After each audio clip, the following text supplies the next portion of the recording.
Почему зеленый, серый, голубой, сизый цвета в казахском языке называют синими? Часто зайдя в магазин, мы задаемся вопросом, почему зеленое яблоко переводят на казахский язык как синее? Көк алма. Или зеленый чай. Но почему он синий? Көк шай. А горох-то явно зеленый. Көк бұршақ. А почему же зеленоглазых или голубоглазых называют көк көз, синеглазыми?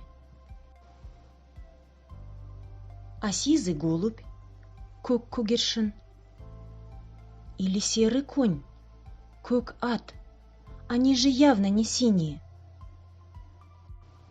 Все синее, зеленое, голубое, серое, сизое, данное людям свыше, то есть с неба, называют по-казахски көк.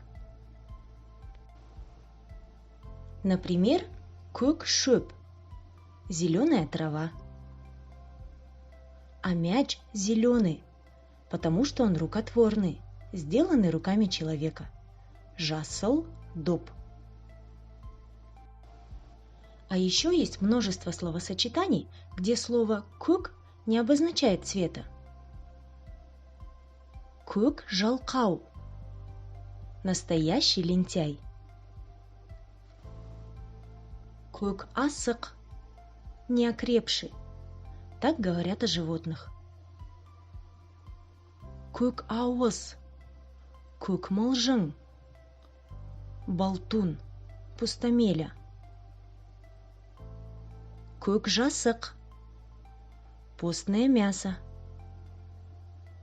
Көк тайғақ, гололед. Көк тиын жоқ, нет ни гроша. Көк тұқыл, безбородый, гладко выбритый человек. Таких примеров множество. Напишите в комментариях свои примеры.